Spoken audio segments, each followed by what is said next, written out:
And a good morning, Eagles fans. This is Birds 365 Combine Week. Thursday get together, the Mac guys, McDonald and McMullen here with you. JM, know you were zeroed in on the conversations had with both the Eagles general manager and head coach yesterday in Indianapolis. And after watching both press gatherings, I would call it confirmation day or reaffirmation day. Jalen Hurts as the starting quarterback of the Philadelphia Eagles, because both the general manager and the coach stared right in the camera and said, "This is our guy. We like our guy. There's still more upside there." I thought that was going to be the direction they did, but if they were trying to sell something, I think they did a pretty good job of it yesterday. They made it sound like quarterback. We have our quarterback. What are you talking about acquiring a quarterback? We got our quarterback, and his name's Jalen Hurts. Yeah, you're right. I was, we talked a little bit about how Indianapolis has handled Carson Wentz, which I don't agree with yesterday on the show. The Eagles have taken the opposite tact and gone the way that you just said. No, what are you talking about? Why would we think about anybody else? And the question is, what are they doing? Are they selling it, as you said, to try to get something else done?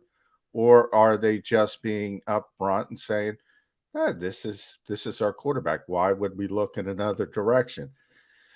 That's the difficult part to ascertain. And I will just say there's way too much smoke about Deshaun Watson to think this team is not looking at every avenue possible.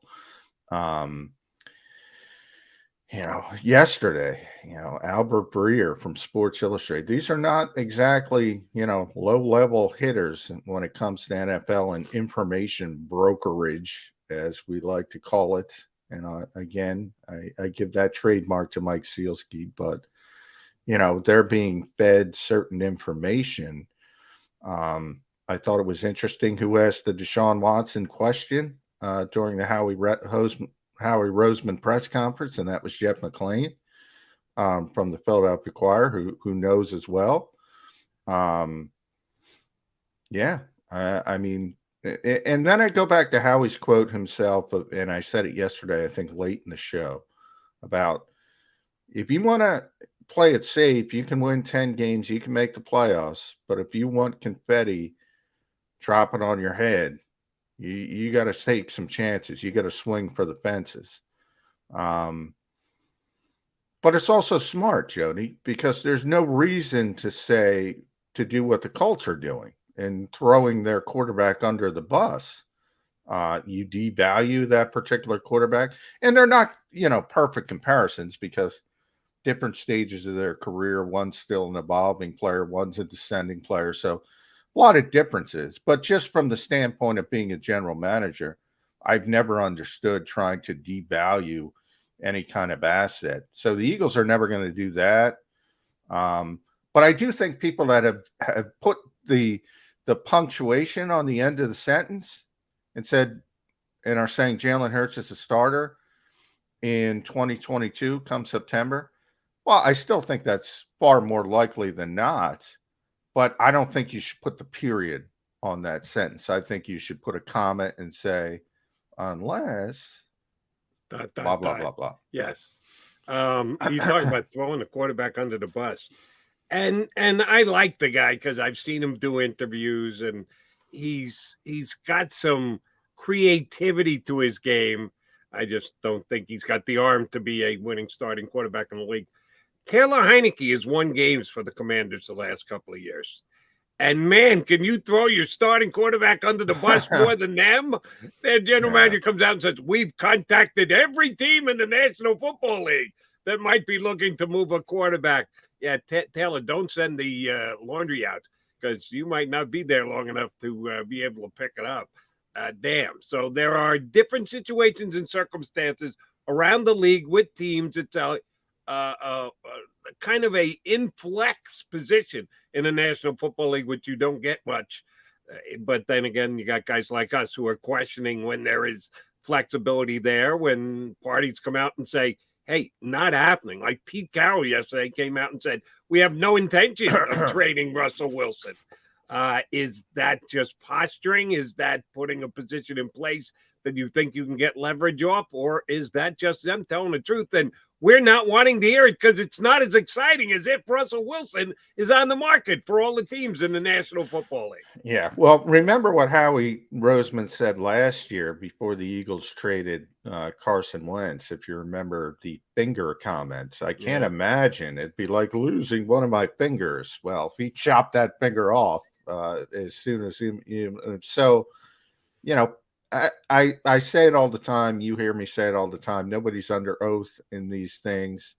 They don't have to tell the truth. They're not going to jail. They're not going to be thrown to the wolves if they're, you know, winking you. So yeah, I'm surprised that people have really forgetful memories when it comes to stuff like this. And, you know, a GM will come out, not just here, everywhere. You mentioned, you know, Pete Carroll, the head coach, and really, you know, he's in charge of personnel as well in Seattle. You know, coming out and saying something, and they put a period on it. I don't know why people do that. There's boatloads of history to say why you shouldn't do that. And, you know, guys are trying to advance their positions when it comes to getting better and doing what they have to do. And again, there's all different kinds of situations. In Seattle, I don't think they want to trade Russell Wilson, but maybe they have to because the player demands it and forces his way out. We've seen that happen many times. In this case, the Eagles want to get better, but maybe they can't get better. And they're happy with where they are with an evolving player if there is no path to get better. So you sort of play both sides of the fence. You know, in other situations, you know, you mentioned Taylor Heineke. Look, Washington's above board with him. They like him as a backup quarterback. They don't want him to be the starting quarterback. They want him to be the backup quarterback. So, you know, they're honest about that to him, so they can say that in public and go try and get a quarterback. So there's all kind of different places where you are in the league. But as far as, you know, just taking these guys at 100%, it you know, I'm surprised that it happens as often as it does. And Nick Sirianni yesterday talking about Jalen Hurts, I thought was both honest and accurate in what he said about Jalen Hurts and having to improve. Good word to use too, by the way, Jody. Accurate. Yes, that was one of the ones I was going to get to because he did break it down into 4 categories. Arm strength, which he said, as far as the coaches are concerned, he checks the box. Let me stop there first. I think if you look at all the arm strengths of all the quarterbacks in the league presently, previously, having watched as many games as you have, I have in the National Football League, going into 2023, 2022, what you'd like to see out of your quarterback as far as arm strength goes. Scale of 0 to 10, what would you put Jalen Hurts' arm strength at? 5. You see, I'm better than that. And Nick Sirianni was too. You're like a lot of other people, like callers I get on WIP and other people that have opinion, who think his arm strength is, if average at best, if not below average. I think it's perfectly fine. I think it's slightly above average. Well, I think it's perfectly fine as well. I don't think it's an issue at all. I think for an NFL quarterback, it's average. Again, for an NFL quarterback, you know, for you know, somebody on the street. Okay, so really your 5 is not a bad grade. I would think of 5 as a bad grade. No, it's not a bad grade at all. In fact, I've talked to Nick about this, and you know, number one, that's way down the list of where they evaluate the quarterbacks. And all he needs from a quarterback, and he said this, is competency from arm strength. I mean, you think about how many times you're throwing the ball 60 yards down the field. Now, occasionally you see Aaron Rodgers in a Hail Mary back in the day. And I go, okay, you'd love to have, you know, somebody who can chuck it 70 yards down the field. It's not relevant for the every down play of an NFL quarterback. Jalen Hurts can make every throw you need to throw in an NFL game.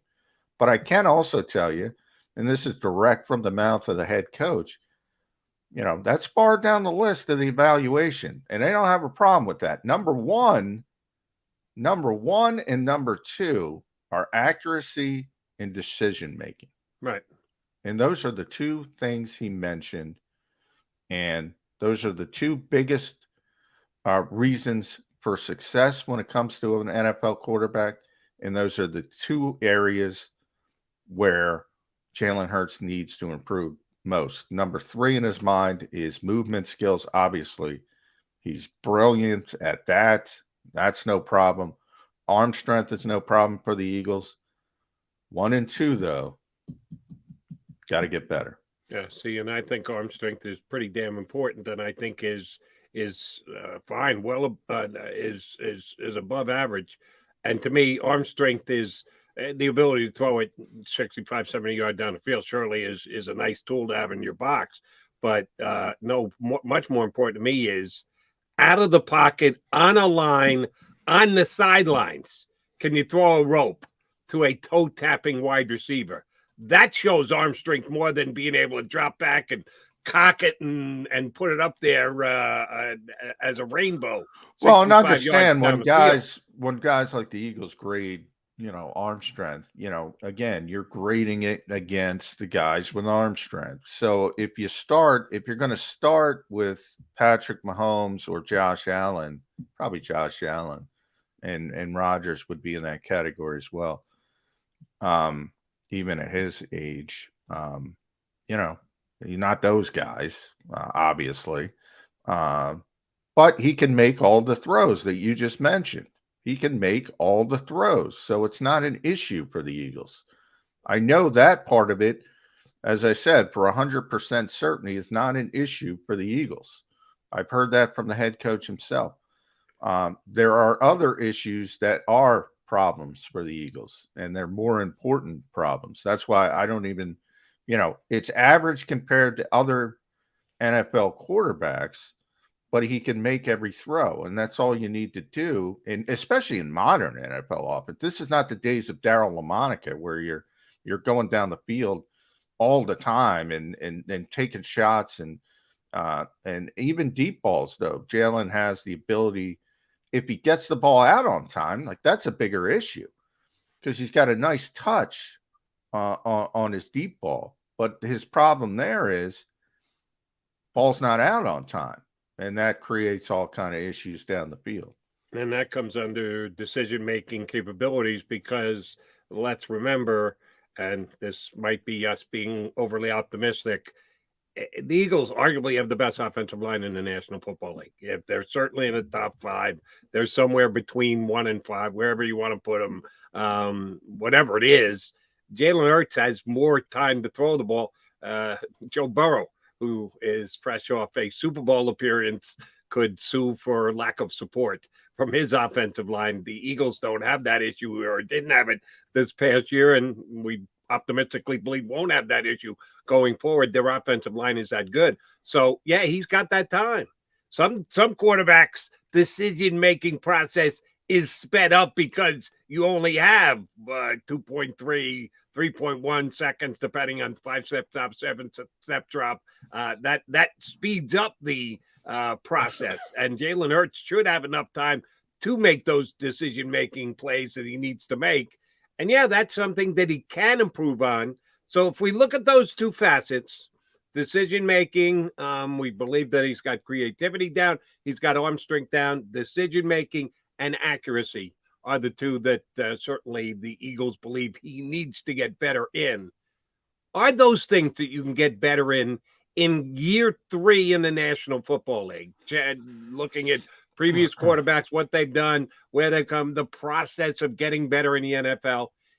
The way they talked yesterday, both the head coach and the general manager, they believe there's still upside. They believe that the process is still in place of Jalen Hurts getting better. There are some things you can get better at, and there are some things that you kind of top off at, and it is what it is, and you're not going to see improvement. Do you believe the two areas where the Eagles acknowledge he can still get better, that's a reasonable expectation? Certainly decision making. Yeah. I mean, that comes generally comes with experience and understanding of the game and things like that, and trusting, your offense, your scheme, where the receivers, your chemistry, all that stuff can be improved on, and generally uh, does improve as a quarterback gets more comfortable and gains more experience. The big one is accuracy, and that's number one on Nick's list. And that's, you hear it all the time in the NFL. Generally, guys who aren't accurate in college don't magically get accurate at the NFL level. And then Josh Allen shows up. That was the knock on Josh Allen. That was a big knock on Josh Allen. And he becomes this sort of unicorn who does improve, and not only improves to a significant degree at the professional level and turns into a superstar. And then, so then you ask yourself, well, okay, because one guy did it, you're going to assume it's going to happen for others. The history tells you it's not likely. So that's like, I'll compare it to this, Jody. That's like drafting a left tackle in the 7th round who's never played football again, who's never played football in his life, and he turns into a Pro Bowl left tackle. And I'm talking about Jordan Mailata. Okay, that doesn't mean every NFL team should go scouring the globe for the next 6'8", 380-pound guy who's never doesn't know how to put on a football helmet, expect he's going to be one of the best left tackles in football inside of 5 years. That's probably not going to happen again.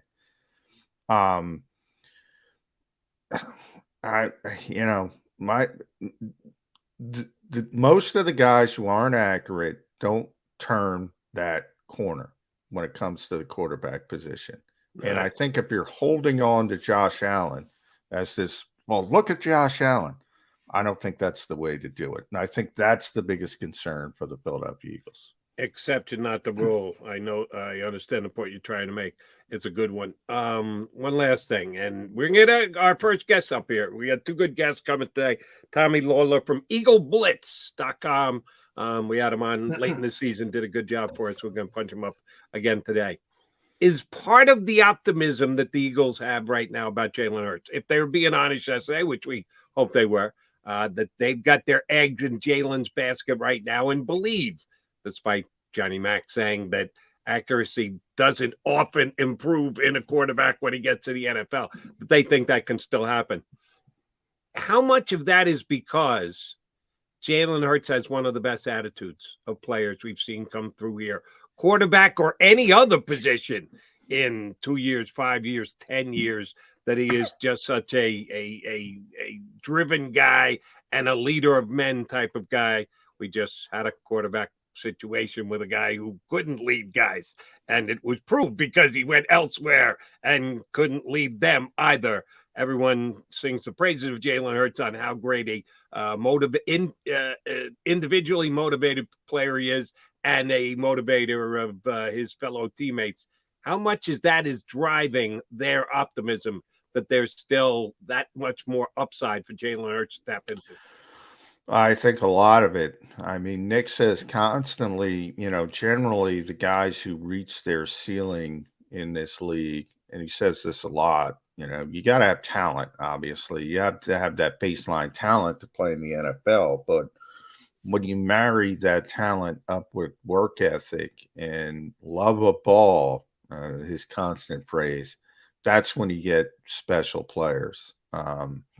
There's a lot of guys who, are so superior athletically, it comes natural for them at different positions, and they're not the hardest workers, and they don't generally reach their ceilings as players. Whatever superstar you want to look at, they're all incredibly hard workers. I think people don't realize that. And it doesn't matter the sport. They might have quirky personalities, but behind the scenes, they're really, really hard workers. I always use Randy Moss as an example because I got to cover him early in his career. Now, his reputation from being outside, and he took plays off. He did this, he did that. I think it was his first 6 years, he never missed a practice. Never missed a practice, never mind a game. He didn't take off a practice. And people looked at him and his athleticism and said, well, he's a freak. And he was a freak. But man, he worked hard to become a freak as far as getting his body to that position. And, you know, people don't realize. And then you have the Michael Jordans of the world who just have this, you know, unwavering desire to be the greatest at their particular sport. They almost all have that in common. You know, every single one of them. You know, there's occasional outlier. I mean, Allen Iverson here in Philadelphia didn't take care of himself like he probably should have. And that, you know, and that's why, you know, Nick uses the term ceiling, reaching your ceiling. I don't even know what Allen Iverson's ceiling could have been if he had, you know, that same single-mindedness as somebody like Jordan or Kobe Bryant. You know, there's that famous story that you know, Iverson was having dinner with Kobe Bryant, and it was, you know, late at night, late dinner. They're not going to Golden Corral at 4 p.m. So, you know, it's after midnight, and they're saying, all right, you know, what are you doing? And Kobe's going back to the gym after midnight, and Allen wants to go out to, you know, nightclub, whatever. That's, you know, did he reach the ceiling? It's hard to say he didn't reach, because he's so great. He's a Hall of Famer. He's one of the best under 6 foot players that ever played. But I don't think he reached the ceiling. And that's what Nick always says. If you marry all those things, those are the players that reach their ceiling. But I do believe that there is an order of priority. And talent, he says all the time, talent's number one. It's numero uno, and then there's a drop-off. It's nice that you check all those other boxes. He says that. But talent is far and away the biggest box. Oh, no question. It's got to start there. No all right, question. John McMullen, Jody McDonald, your Mac guys here on Birds 365. Quickie timeout. When we come back, Tommy Lawlor from EaglesBlitz.com joins us here on Birds. Go for the midnight dares. Go for the memories. Go for the view that goes on forever. Go for the bubbles in your bathtub and in your drink. Go to bed whenever you want.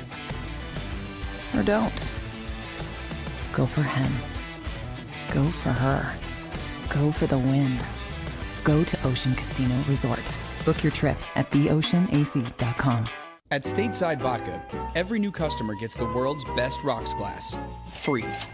What's that? A rocks glass? You're telling me that bottle is cut in half? You could say that. Holy shit. And you're telling me I can get one of these glasses for free? That's right. 1 free rocks glass per customer with each first-time purchase of Stateside Vodka. So good, it just disappears.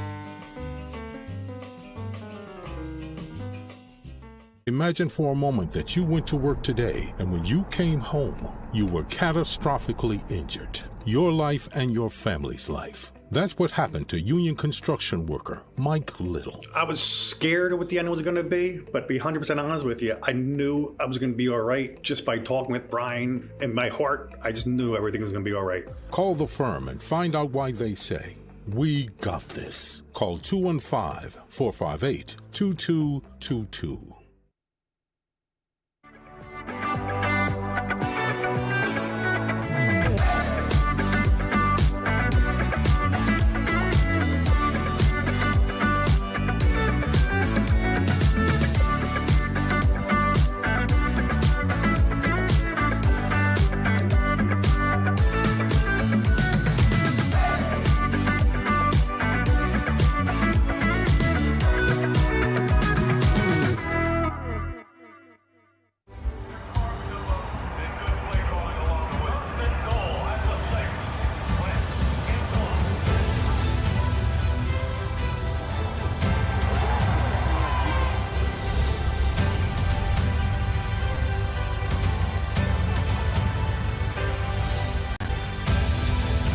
Field of life, First Trust Bank is there for you.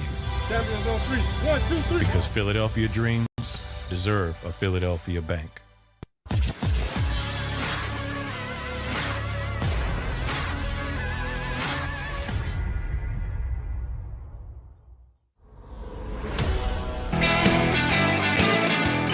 Get your Mac guys here, McDonald and McMullen. We are joined by a third party to give us more Eagle insight. He's covered the Birds for many a year, and his website, Eagles, Iggles. I always got to make sure I say that. Blitz.com is a great spot for Eagle fans to check in on the opinion of one Tommy Lawlor. Tommy, how you doing, bud? Haven't spoken since the new year. Hope you had a good one. I did. I'm doing well. How are you guys doing? Doing well, Tommy. So we're going to put your feet in the fire right away. I want you to put your Howie Roseman cap on because I think this is one of the most important drafts for a number of reasons, starting with the obvious that the Eagles have. They start the process with 3 first-round picks, 15, 16, 19. Well, we also got free agency before that happened. So when you look at the needs of this team, how do you handle free agency in the draft when it comes to positions before we get to the players? What would you target free agency with the mindset that you're going to get this in the draft? Well, to me, the biggest hole in the roster right now is safety. Rodney McLeod and Anthony Harris are both free agents. Kayvon Wallace has not shown anything to this point in his career. Marcus Epps actually had a very promising year, but not enough that you feel like that's the guy you want to pencil in as a starter and count on him. And so, there's a need to find a starting safety in my mind. And that's something that I think you need to do. If you bring back McLeod, I still think you want a veteran safety, and then you want to address safety in the draft as well. So that's where I would start. And then there's some other positions. Linebacker is a possibility. Pass rusher is a possibility. Wide receivers is certainly a possibility. So there's definitely other positions to address. The key is really, how do they want to try to bring in one star player or several mid-level players? How do they want to address these things? And it's hard to read Howie because he hasn't had the ability to be too aggressive in free agency the last couple of years. So this will be a different chance to see what he wants to do. Certainly got more flexibility this year than he did last year. I do want to go back to last year because, again, I said we didn't have you on since the end of the season. From before the season started until the way it played out, ending in a playoff loss against that Brady guy down in Tampa, how would you grade the Eagles season? Expectations being what they were coming into the season. Everyone hates to see their season end, but 31 teams, not named the Los Angeles Rams, ended poorly because there's only one champion, and the Eagles certainly weren't that, but they had a lot of company. From what the expectations were, new coach, 4-11-1 the season before, the season they had, how would you grade the Eagles 2021 season? If we're giving it a grade, B plus, something like that. They definitely exceeded my expectations. I thought we were looking at a 7, maybe 8-win team because we knew they had a good offensive line. We knew they had some good players. I mean, Zach Ertz and obviously Dallas Goedert gave them a pair of outstanding tight ends. We knew they had some talented runners. We all had hoped Devontae Smith would be a good receiver. So we looked at that. We saw there were some key players on offense. And in the defense, with Fletcher Cox and Hargrave, and we thought Brandon Graham and Josh Sweat would give them a good defensive line. And we thought Darius Slay might have a bounce back year. So I thought they'd be a good team. I didn't see any way this was going to be a 4-win team or anything disastrous like that unless they had another real string of injuries, which they obviously didn't. One of the biggest things for me is that Nick Sirianni fixed the culture issues right away. And if you go back to when Andy Reid took over in 1999, the team before under Ray Rhodes had really fallen apart and players had checked out. They weren't buying in. There was a need to really rebuild the culture. And it took Andy a while to do that. There were still some issues mid-season. The most famous was Bill Johnson, a defensive tackle, joking around the locker room after a loss to the Panthers where the Eagles just got whipped 33-7. Andy Reid cut him the next day. Excuse me. And so Reid had to really build that team up, and it took a while. Nick got the team fixed in a hurry, it felt like. And maybe part of that was getting Carson out of there, and that took a lot of drama out. Alshon Jeffrey was gone from the team. That took a lot of drama out. So he got some of the guys that, whether they meant to or not, created drama, and he got people to buy into what his ideas were. He did a lot of teaching. He bonded the players, and I don't think even Sirianni's doubters and critics would have to say that he did a really good job in terms of getting the culture and the chemistry right with his team, even if they didn't, they had their issues with his scheme and play calls and what have you. He did a lot of the intangible things really well this year. Yeah, he did. I was certainly pleasantly surprised after the introduction. And Nick Sirianni got comfortable, it seemed, very early. I think it started, Tommy, with the thought process. You go back to mini camp and we're still in the pandemic, and there were arguing back and forth, not just in Philadelphia, but around the league about protocols and things like that. He worked with the veterans on this team. If you remember, they erased the mandatory minicamp, and that got everybody in for OTAs. So he did a great job off the field, and I think a lot of people don't recognize how big that part is of the job as a head coach. But I want to shift, because you mentioned a position there in running back, and that's one of the most interesting positions to me, because Miles Sanders is entering his contract year. I don't think anybody doubts the talent of Miles Sanders, but we are where we are. I think he's topped out at 867 yards. And I look at that evaluation from the Eagles' standpoint. You don't want to pay running backs to begin with. So when you get to that second contract, it becomes a very difficult decision.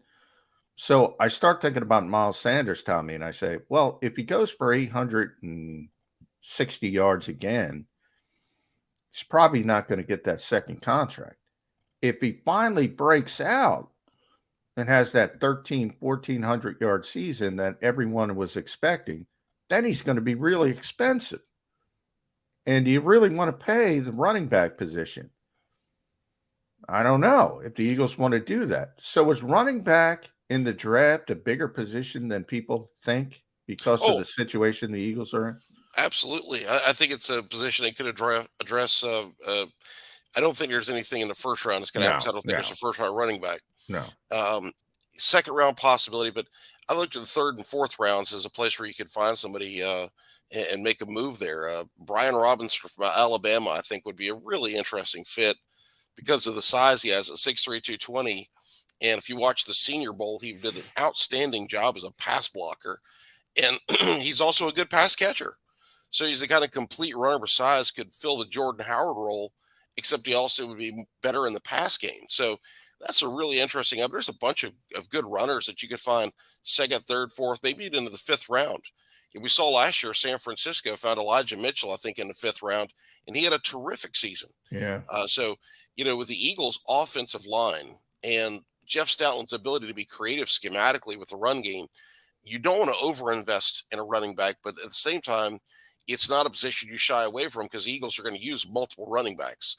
They're never going to be the team that just feeds a guy the ball the way that we saw in the past with Ricky Waters or LaShawn McCoy, that kind of thing. We just don't, it doesn't seem like Nick Sirianni and his staff want to do that. Now, I'll tell you, in a way, Miles Sanders has kind of helped the Eagles, if you think about it, by not becoming a great player. He's put himself in a position where even if he has a 1,200-yard season, nobody's going to give him big money. Nobody's going to give, because they're going to look at it. First of all, we all look and see what's happened to McCaffrey, what's happened to Zeke Elliott, and people are going to be scared to give any running back big money. Saquon Barkley. Yeah. Absolutely. You're coming off one huge year. And it would have to be, he'd have to have like an 1,800, 1,900-yard year. And, barring some bizarre miracle, that's not going to happen. So if he has a 1,000-yard, 1,200-yard year, he's going to get more money from the Eagles. But to me, because of his issues, he set himself up where he's affordable.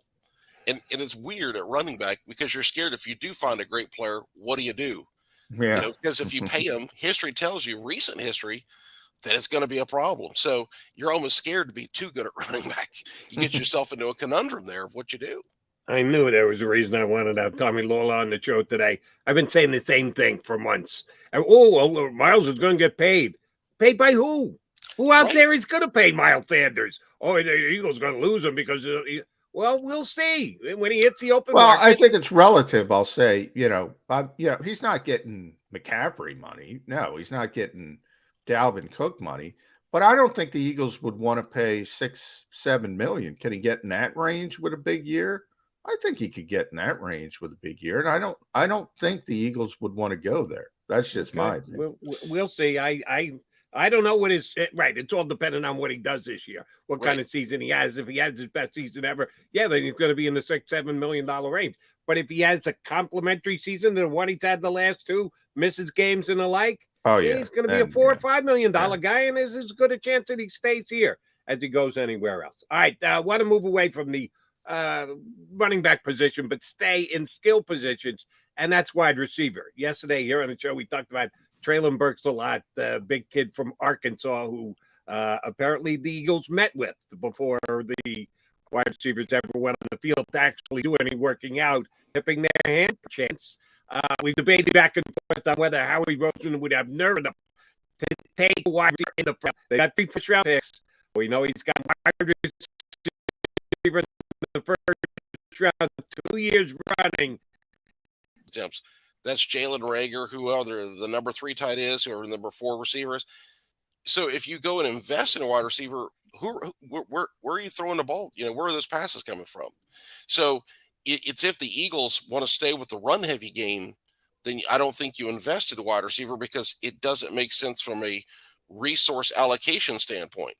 That's where you'd be better off getting somebody that can catch 40 to 50 passes in a year, 3 to 4 a game, and make plays, block for you, be a complementary type player. And you can find that player in free agency. You can find that player in the middle rounds of the draft. So there's not a need to address it. Now, if Sirianni says, you know what, I want to go back to my original offense, more of what we did in Indianapolis, then you need wide receivers because the receivers are not good enough for the Eagles right now. I think we'll all agree that you want Quez Watkins as your number 3 guy. Yep. And Jalen Reagor is number 4 and trying to prove that he's better than that. If he is, God bless him, that helps the Eagles. But if he's not, then he's number 4. So you want a number 2 guy. Do you go address that through the draft or free agency? And maybe it's not even a number 2, number 3 type thing. Maybe you have a couple of guys. You have Devontae as your feature guy, and you need multiple guys around him as complementary players that you build specific game plans against a specific defense. One time it's featuring a ball to Quez Watkins because of the matchup. The next time it's featuring a ball to the new guy because of the matchup. The next day, maybe you're featuring it to Jalen Reagor because of the matchup. So they've got a lot of things to decide here with what they want to do with the offense before they figure out which personnel they want.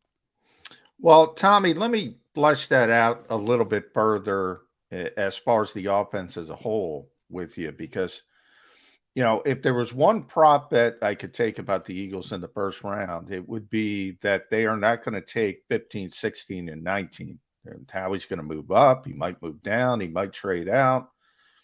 But if he's forced to take all 3 picks, because you always need 2 to tango, you need to have somebody else. If you want to trade down, you got to get somebody who wants to trade up. If you want to trade up, you got to get somebody who wants to trade down. If you want to trade out, you got somebody wants to trade a first-round pick in 2023, which is not as easy as people think. So if he's forced to take 3 picks in the first round, you followed this team for a long time. You know Jeffrey Lurie's mentality. They hired an offensive head coach. They always hire an offensive head coach. You got to go back to Ray Rhodes.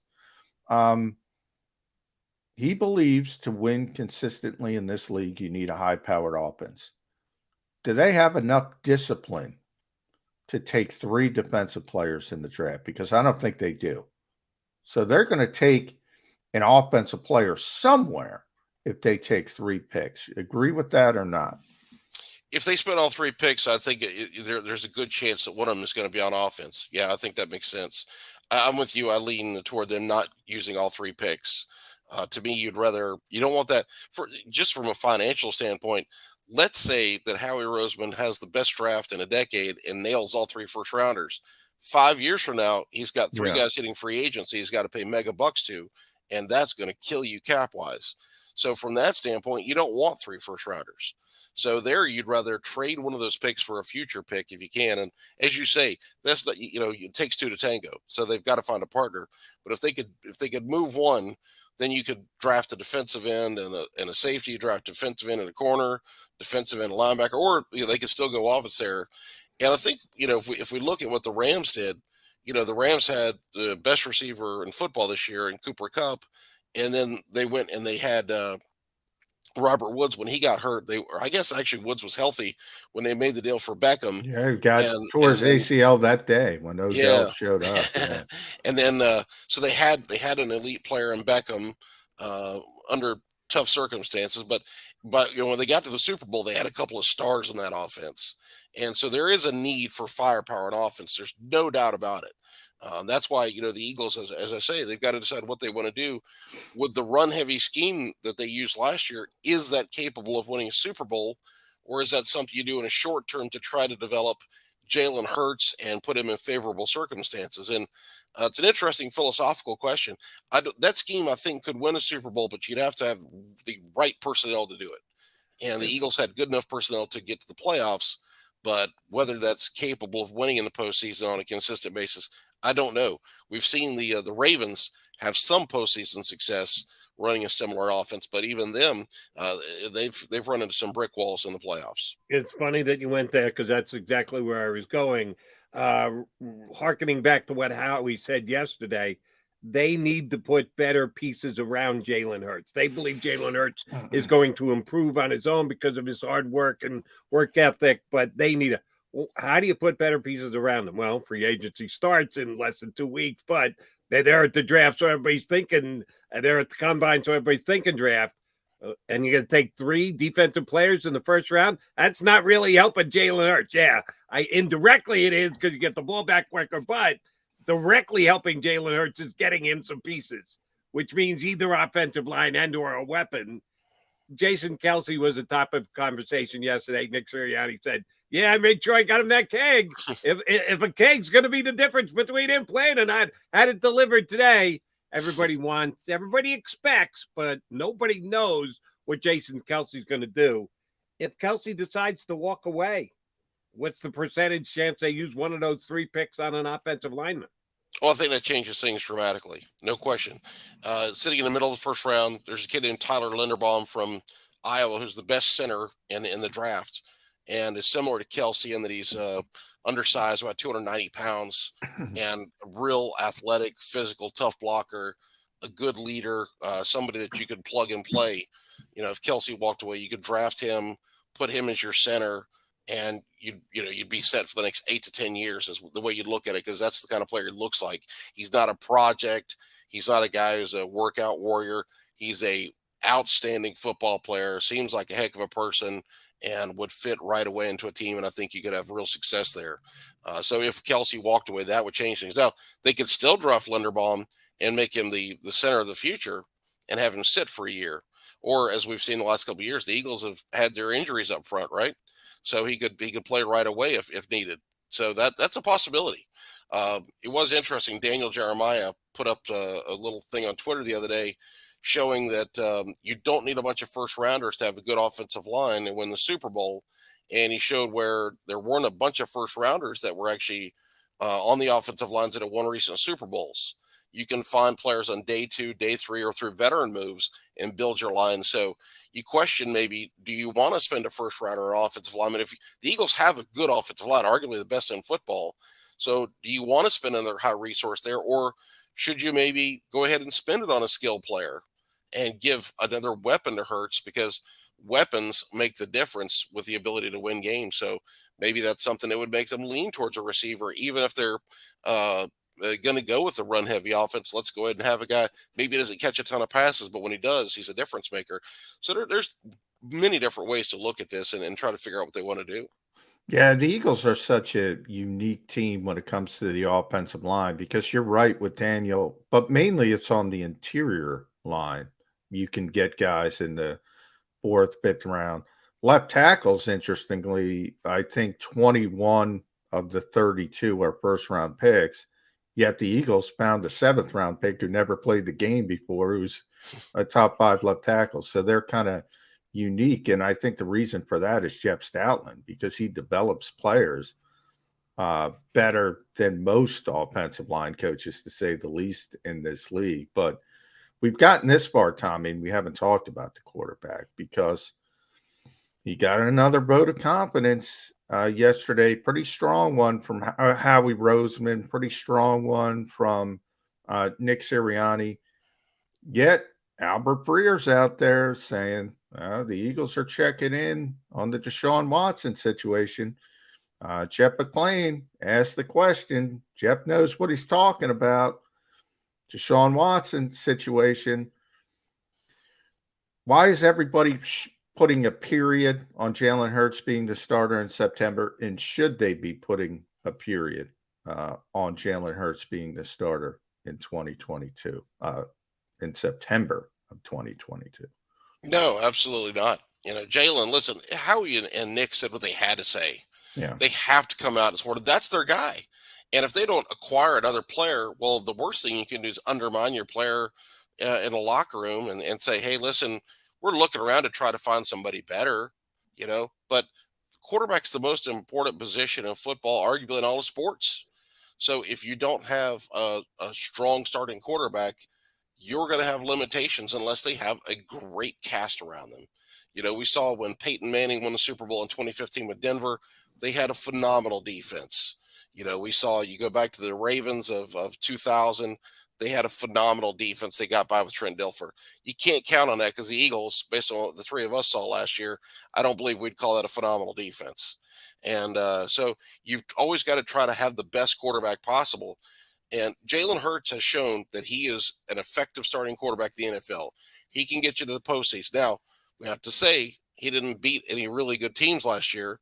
He beat the Jets, he beat the Lions, he beat the Giants, he beat Washington a couple of times. So he was good enough to win games that he should have. But when it came to playing the best teams in the league, he struggled.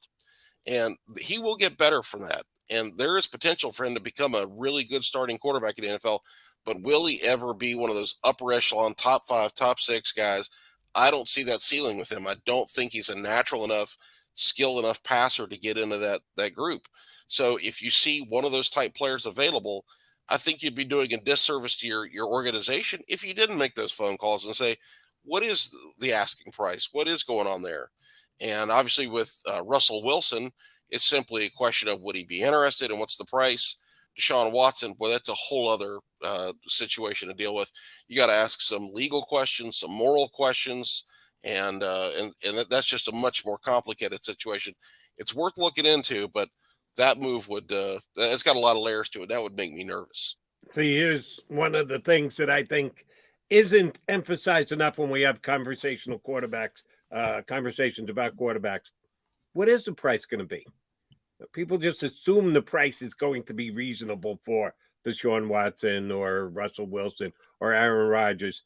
What if it starts at 3 first-round picks? And, oh, by the way, we want all 3 of your first-round picks this year, not one this year and one the year after. No, we want all 3 of your picks right now. Then are people so motivated to get the Eagles upgraded at the quarterback position? That's the one thing I think everyone is underrating. I think the price is going to be outrageous for any of these guys. If any of them come available, well, I shouldn't say that. Deshaun Watson is available. But Aaron Rodgers may or may not be. Russell Wilson may or may not be. How big a ticket item do you think these quarterbacks are going to be, Tommy?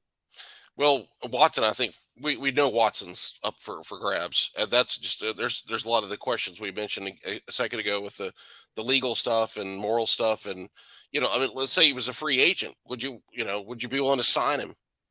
There's just a lot of questions there. With Russell Wilson, he's not expressed any interest in coming to Philadelphia. Through his agent, he released some teams he was interested last year. He said some stuff the other day in an interview about not being big on coming to the East Coast. And so, you can talk about, hey, this is a move the Eagles should definitely make. Well, what if the quarterback, forget about Seattle. What if Seattle's willing to trade him? What if he doesn't want to come here? Right? You've got to have somebody, if you trade for him, they've got to buy in. They've got to want to be here.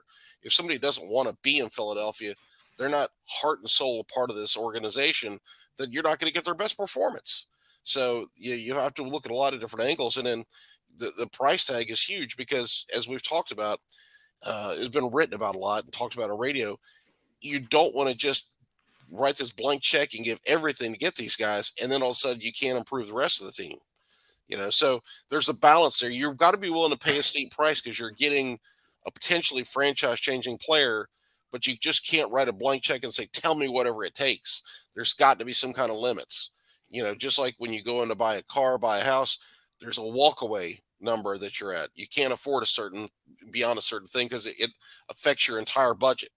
And so whether the Eagles would say, all right, we're willing to give up 2 first-rounders this year and a future pick for Wilson, are they willing to give up all 3 first? I don't think Howie would want to give up all 3 first-rounders. But again, that's just me speculating. That's not something I know. All right, last one for me, Tommy, and everyone should read.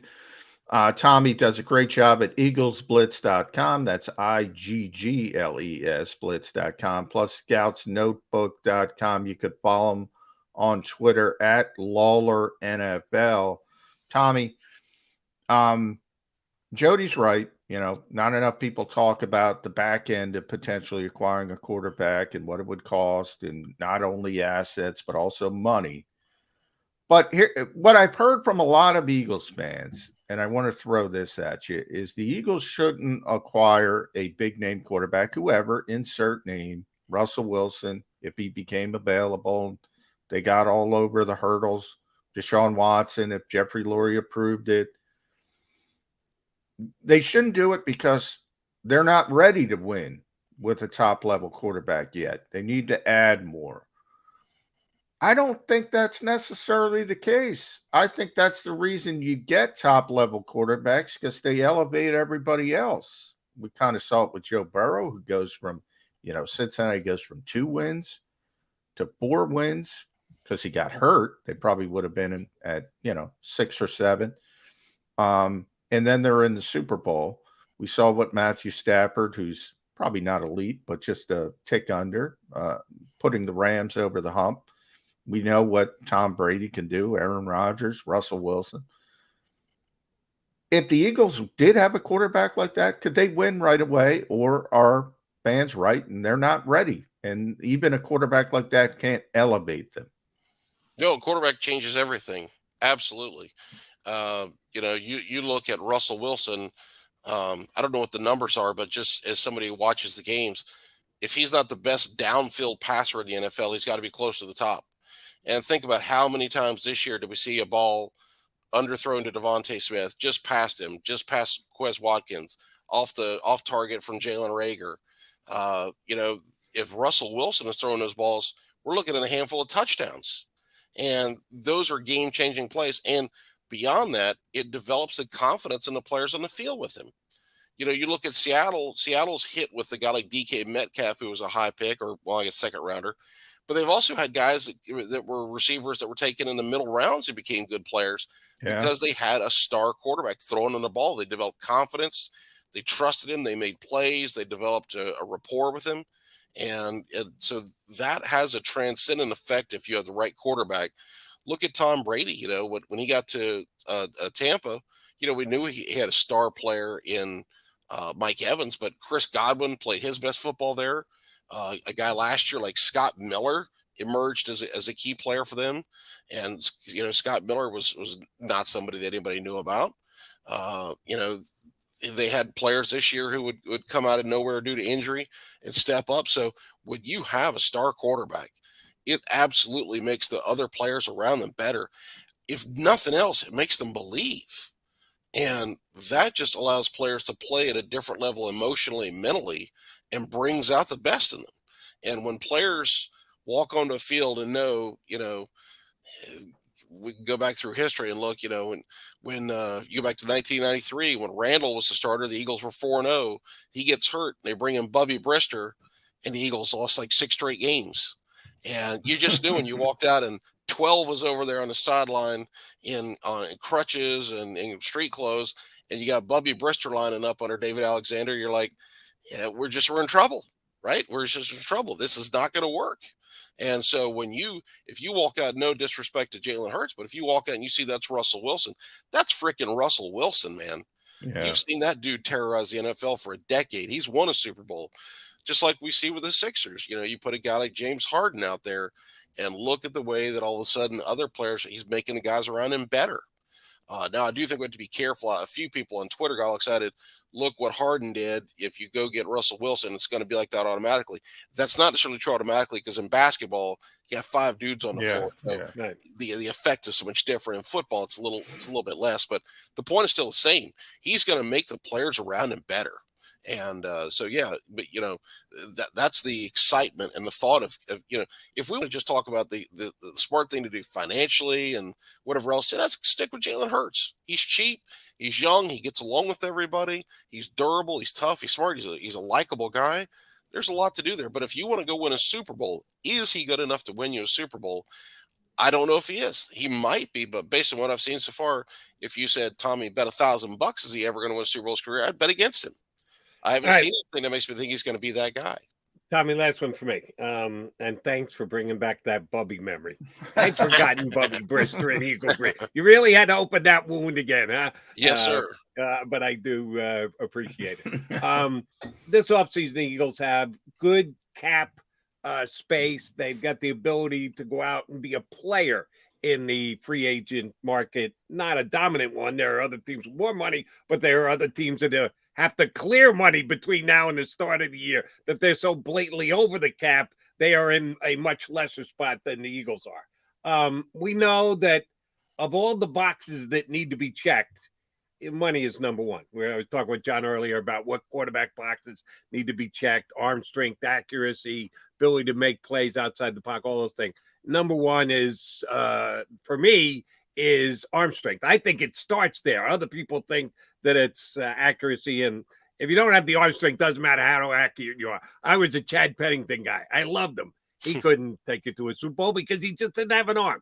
So if we all agree that money is number one, you got to have the cash. Otherwise, you're not going to get a player via free agency. Everything else comes into play if they're competitive with all other offers as far as money goes. How much of a destination spot is Philadelphia for a free agent right now, considering just won a Super Bowl 4 years ago, good young head coach, impressed last year, some quality veteran guys who you could use to try and talk a guy into coming, but they don't have Russell Wilson or Aaron Rodgers or a superstar quarterback. How would you rate Philadelphia in the standing of their ability to sell themselves to a potential free agent if they're in that same money range with other teams that want to get a player's talents? Well, that's a great question. And I think the Eagles, at one point they were an elite place that everybody wanted to come play. And obviously that's fallen off in recent years. The 2020 season, the 4 wins, all the drama, that I think soured plenty of players and plenty of agents.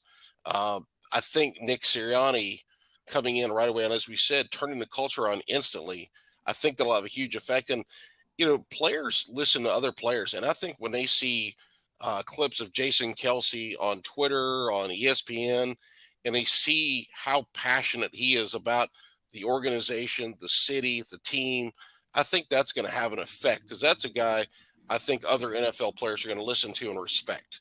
And so I think when you see what he has to say, you listen to a guy like Brandon Graham, those guys have been here for a decade. They've seen some bad years. They both went through the 2012 season, the 4 wins under Andy Reid. They both went through 2020, the 4 wins under Doug Peterson. They went through the Chip Kelly years. So they've been here for highs and lows. And they both love the city of Philadelphia, and they both love the Eagles. And so guys like that, I think, can have a huge impact and in selling the Eagles. And, the Eagles winning, having a lot of resources, this is a chance to get on something. The organization's headed in the right direction. If they make the right moves, this can be a 10-win team this year. This team can compete for being an NFC championship game type team. A Super Bowl team, down the road, we got to see what they do. But they're headed in the right direction. They're an ascending team. So I think you can sell that. And, part of it is like the city of Philadelphia. Where do you want to live? There was a free agent a couple of years ago who wanted to go to New York, and his wife said no. She wanted to go to Baltimore. She did not want any part of living in New York, so he couldn't sign with the Jets because his wife said no to him.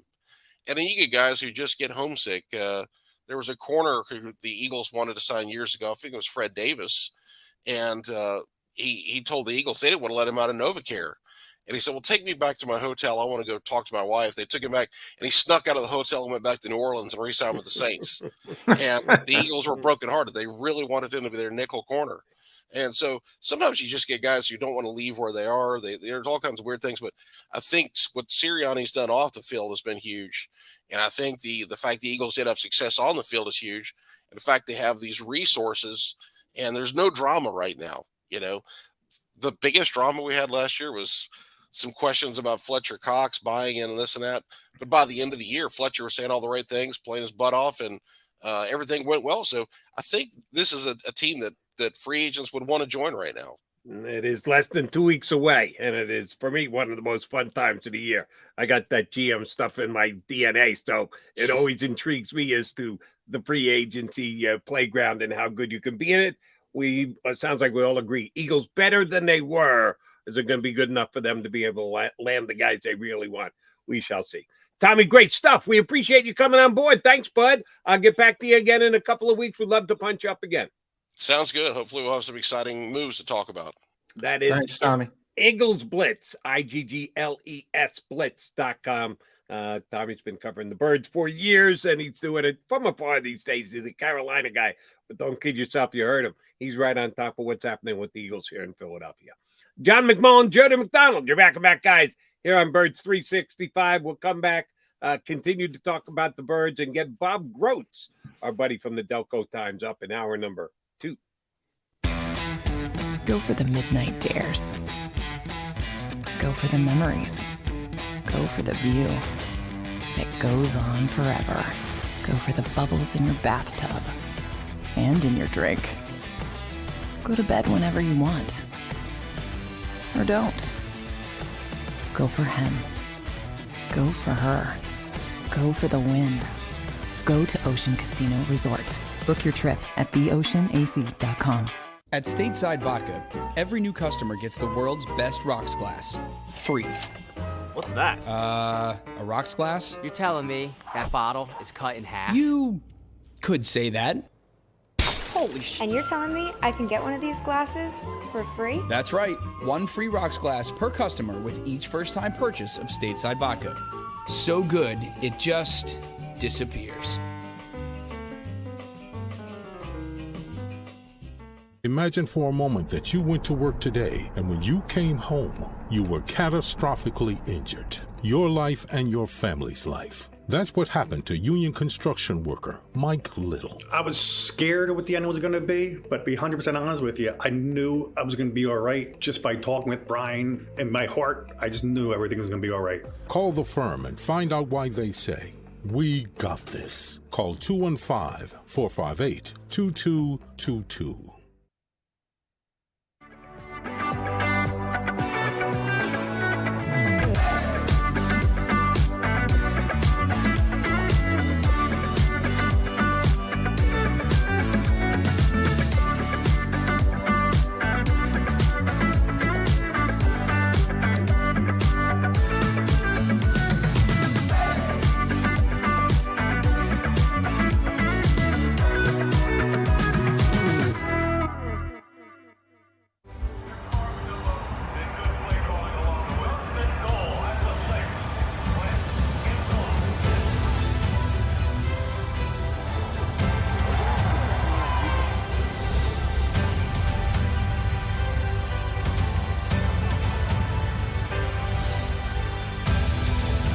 Field of life, First Trust Bank is there for you.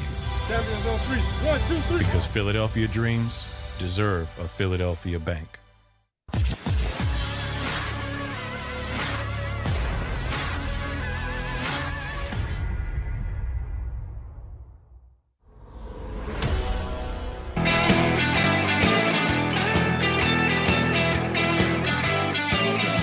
Mac guys here on Birds 365. Thanks for punching us up on the JAKIB YouTube channel. And oh, by the way, speaking of punching, while you're at it, punch that like button.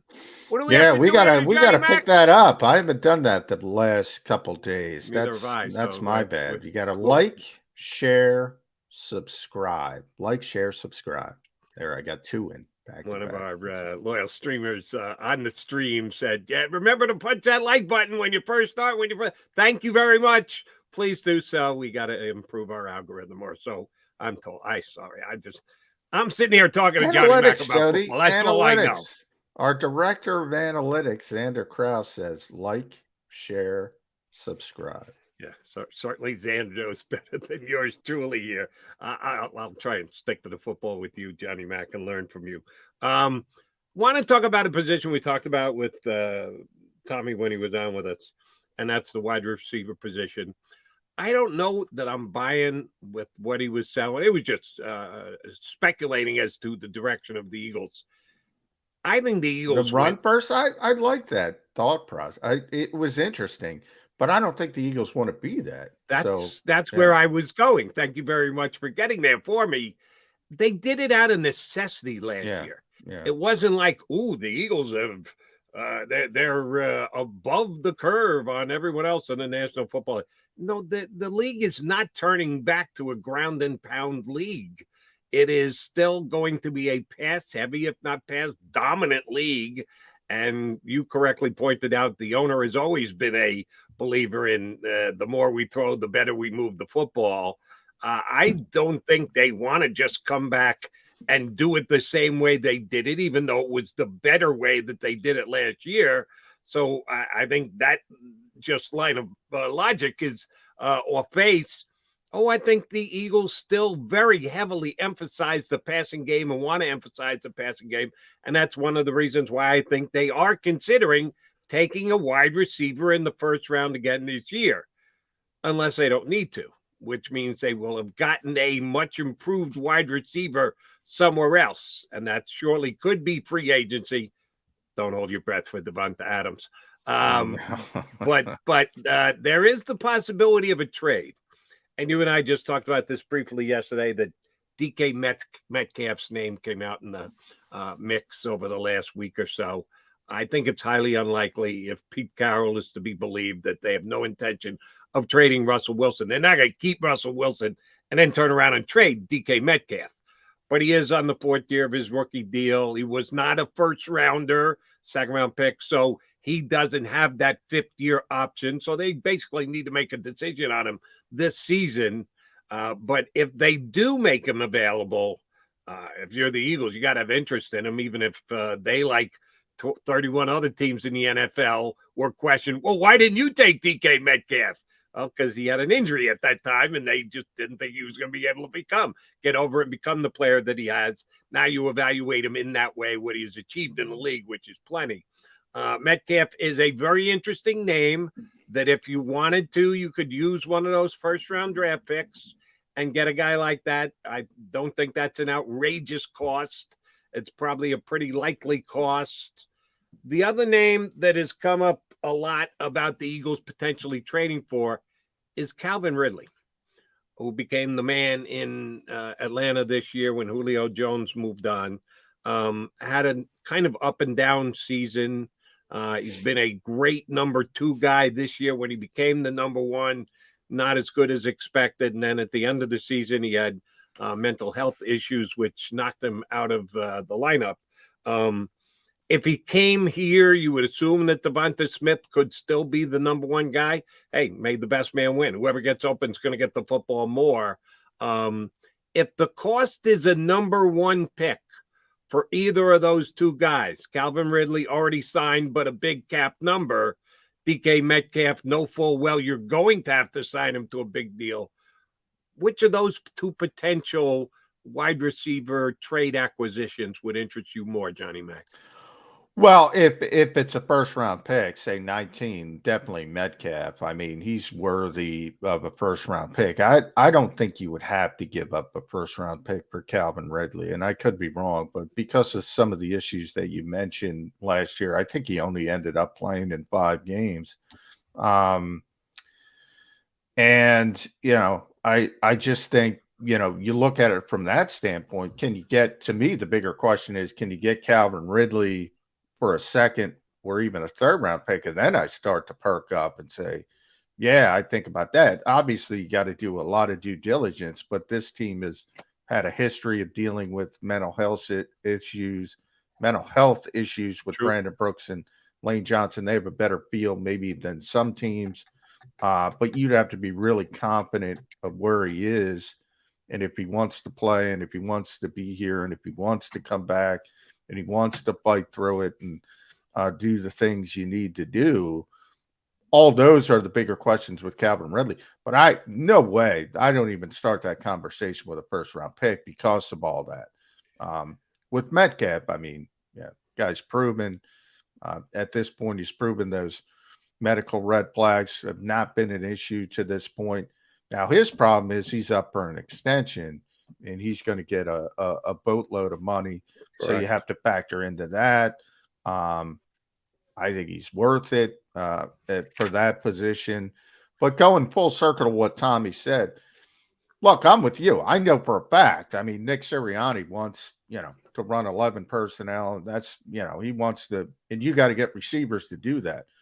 Where I think Tommy's point is interesting is, all right, that might be the ultimate goal when they get a different quarterback. But with this quarterback, and you said they did it out of necessity, and you're right, changing the offense, Jody. Well, they're going to have to do it again. So, in the short term, but I don't think you can think that way when it comes to adding talent.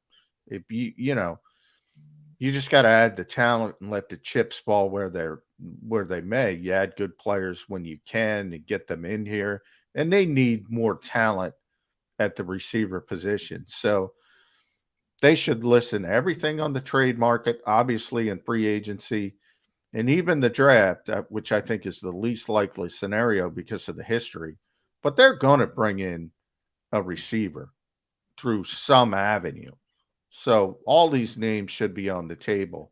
But when it comes to a first round pick, yeah, I'm not even thinking about that for Calvin Ridley. Not talent wise, other reasons. Understood. Let's talk about that first round wide receiver pick, which, there was a buzz about it yesterday, and the fact that they talked to Treylon Burks as quickly as they did. I'm not discounting the possibility as much as some other people. No way Howie will do it again. Oh, yeah, he could. He did say yesterday, we need to put pieces around Jalen Hurts. And yes, I understand defense helps the offense, but what helps the offense more? The offense. The offense helps itself more than the defense helps the offense. So under the premonition that they will at least consider taking a wide receiver with one of those picks, and we'll even say the final of those three picks, let's say 15, 16 are both used for defense if the Eagles are keeping all three, and 19 is, well, let's see what's on the board, and wide receiver is at least being considered. How do you rate that? And I give you every opening to change your opinion between now and April. We have these early March opinions that can change greatly between now and April when the draft rolls around. But how would you rank the wide receivers? We're going to go in the first round, say, just for argument's sake, conversation's sake today. A couple guys are off the board by the time you get to 19, maybe even many as 3. So let me ask you to go 5 deep. How would you rate the wide receivers available in this draft? I would rate Garrett Wilson number 1. And I don't think he's going to be there, so I don't think you have to worry about that if you're an Eagles fan. Kind of CD Lamish, I would say, as a player, which is pretty good. I would go Burks number 2, as you mentioned, although, I kind of said on yesterday's show, a lot of people are saying, well, you could use him like Deebo Samuel, and he's got that similar type sentiment. And I said, you know what? All these coaching staffs say this kind of crap, and they don't do it. So they're just going to line him up outside. So, and by the way, I still think he's going to be a good player, but you got to have the want of Kyle Shanahan to be able to do different things. And I don't see a lot of coaches who have that kind of discipline or inventiveness to do that type of thing. Still think he's a really good player. I don't think he'll be there at 15, 16. And remember, if the Eagles take a wide receiver and they stay put and all these hurdles, it'd probably be at 19. So I don't think he'd be there at 19. Then I would put London 3rd. I don't like him for the Eagles. I just because of and I say you can't be scared, but I'm scared. Just a huge guy. He's more about, sort of the basketball player and the huge body, and doesn't create a lot of separation. And that scares me with the Eagles because for a couple reasons. One, they haven't shown the ability to throw the back shoulders and that kind of stuff and use that type of receiver. 2, I'm not sure Jalen Hurts has the confidence. We talk about decision-making, the ball not being out on time. when you have guys like that, you got to throw the football and you got to trust them that they're going to come down with it. So I don't think he's necessarily a fit for this team, but I think he's the third. The guy I would want if I'm the Eagles is Jameson Williams, who would be probably my second if he didn't tear his ACL. And I think he can get some value there because I think he's going to drop a little bit, probably about 10 spots, and that probably goes from 10 to 20 in that range. He would be my 4, and then the other kid from Ohio State, I'm forgetting his name. Chris Olave. Chris Olave. He'd be my number 5. And then I'll go 6 because there's Dotson from Penn State. He would be my 6th. But those would be my top receivers. Yeah, I'd probably have Dotson at 6 too, which means we'd agree at the top and we agree at the bottom because we have the same exact 5 players, which is a good thing. I would have Wilson 1. You had Wilson 2. I would have London 2. No, I had Wilson 1. Right. Did I say 2? Two. Yeah, we both had Wilson 1. I got London higher ranked than you do. I don't have the fears that the Eagles wouldn't be able to get him the football. And I think he's actually capable of getting separation more than the guy who you like better than me, Burks, who you've got at number 2. I have him no better than number 5. I like Olave better than you do because I would put him at 3.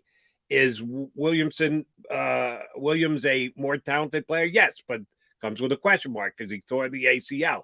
If we had done this in November before he got hurt, I would have had Williams ranked ahead of Olave. Now I would just flip-flop those 2, and I would have Burks as number 5. I want to see Deebo Samuel out of Burks before I look at him as the next Deebo Samuel. Deebo Samuel is a unicorn. Yeah, exactly. He's not. I don't believe you're going to be able to get that. You know who was Deebo Samuel before Deebo Samuel, but nobody could figure it out is Cordero Patterson. Nobody could use him. Nobody could figure it out. Nobody had the inventiveness. So if you have that type of talent and you don't use it, who cares? And I don't think there's. And I said yesterday we were talking about this. I can't come up with another coach that would use Deebo Samuel like Deebo Samuel is used. So they're all talking about it. But the reason he's Deebo Samuel is because of where he is. And fit means something. And it means a lot when you have a unique player. And I talked about it defensively as well with Micah Parsons. And that came about not only because he's unique, but because of necessity, because of injury and what happened with Dallas. The Eagles wouldn't use Micah Parsons like that. So the people say, well, they could have had Micah Parsons. Well, who cares? They're going to use him as a lineman. And that's why I say Kyle Hamilton, and because I love Kyle Hamilton. I think he's the best player in this draft. But I don't know if anybody's going to use him to make him the best player in this draft because I think he can play anywhere. Right. So here's the question, Johnny Mac, and we got to get a break because Grotz is going to join us. Do you have faith that Jonathan Gannon, maybe not 100%, maybe 90, and maybe other teams only get 65 or 60% out of what Kyle Hamilton, you envision him potentially bringing to the table? Do you have faith that Jonathan Gannon is a defensive coordinator who can use him enough, position him enough, get the most out of him that would merit trading up to getting a guy like that in the first round? Because you and I both love the kid's talent, just flat out love his talent, but you're banking on it being the right buttons pushed to be able to get that talent out of him. Is Jonathan Gannon that guy? No, but I think he's more of that guy than most people. And you know, I mentioned this. He constantly talks about Harrison Smith. So if he uses him like Minnesota used Harrison Smith especially when Harrison Smith was younger, that's going to be better than 80% of the people with Kyle Hamilton. And I would take that because that would be anybody who watched Harrison Smith in the prime of his career. That's pretty stinking good. So if I can get that, and I think you can get that at the bare minimum, that's still a top 5 player in the draft. So I would be head over heels if that could come to fruition. And I think that is the one guy, only one, because we've gone through this exercise with a couple different guests, couple different guys, and we'll do it all the way up to the draft. The Eagles have 4 possibilities here. Stay put, take all 3 guys at the positions they have. Trade down, add an extra draft pick somewhere later in the first round. Trade out, try and get themselves a 2022 pick where they might want to be players in the draft quarterback lottery again next year, and or trade up. I think trade up is the least likely one because, at least in my evaluation, there's one guy worth trading up for, and that's Hamilton. If he drops and comes down to 7, those 2 first-round picks would probably get you in a position to be able to get him. That's it.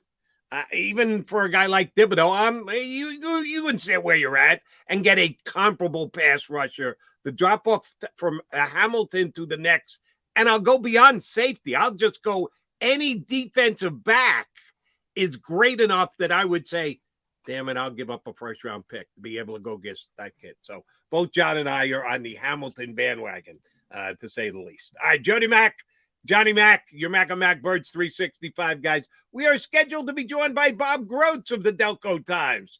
Hopefully he joins us next here on Birds 365. Go for the midnight dares. Go for the memories. Go for the view that goes on forever. Go for the bubbles in your bathtub and in your drink. Go to bed whenever you want. Or don't. Go for him. Go for her. Go for the win. Go to Ocean Casino Resort. Book your trip at theoceanac.com. At Stateside Vodka, every new customer gets the world's best rocks glass. Free. What's that? A rocks glass? You're telling me that bottle is cut in half? You could say that. Holy shit. And you're telling me I can get one of these glasses for free? That's right. 1 free rocks glass per customer with each first-time purchase of Stateside Vodka. So good, it just disappears. Imagine for a moment that you went to work today and when you came home, you were catastrophically injured. Your life and your family's life. That's what happened to union construction worker Mike Little. I was scared of what the end was going to be, but to be 100% honest with you, I knew I was going to be all right just by talking with Brian. In my heart, I just knew everything was going to be all right. Call the firm and find out why they say, "We got this." Call 215-458-2222.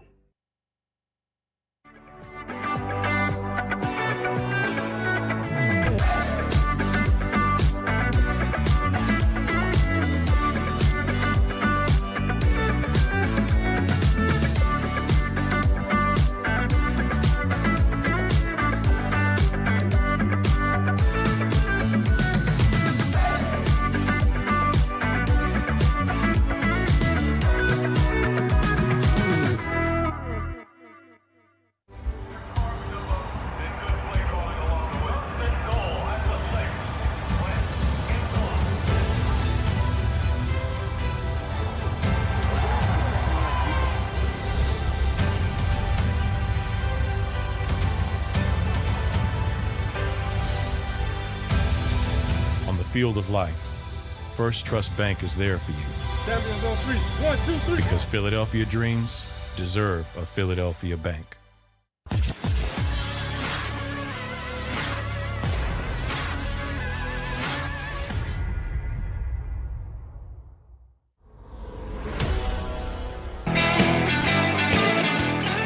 You got your Mac and Mac guys here on Birds 365, McDonald and McMullen, getting ready to talk to our favorite vampire.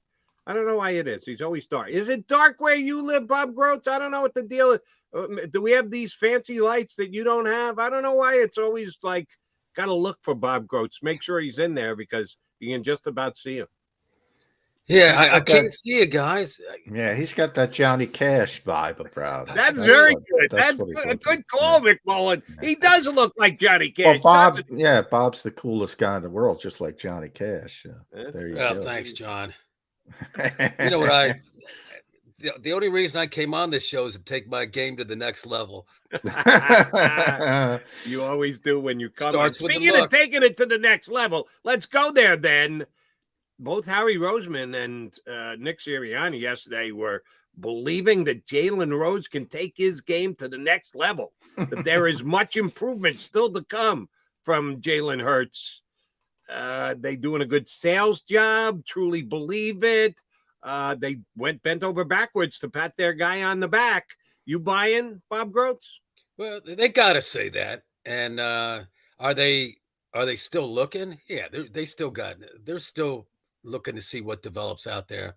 But I think this also could be a matter of them realizing that they really don't have a great shot at getting somebody like a Deshaun Watson. So, and it's gonna cost too much. So what do? You just throw your confidence behind your guy, and because really that's all you can do. And some of the other options out there, I'm getting the feeling right now that Aaron Rodgers is going to stick with Green Bay. He's going to stay there. And Russell Wilson, I don't know if you want to. Would Russell Wilson win a Super Bowl with this team in 2 years? I don't know. I think there's still a lot of holes on this team. Would Deshaun Watson win one in 2 years? Same thing. They still got a lot of holes, but you'd have more upside, obviously, with Watson. What is he? Watson's 26. 26 and, the other guy's in his 30s, 33. So it's a lot of you want to get that. The quarterback is real important and everything, but I don't know that they, even with all their draft picks, I don't know that they're in a great position because they still have a lot of needs. So I think it's I think they're just doing what they got to do. They got to endorse Jalen Hurts. They got to say that he's made progress and he just needs time.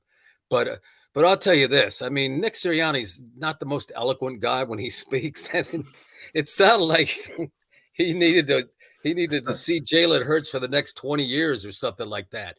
And you're not going to get 20 years to develop in Philadelphia. That's for sure.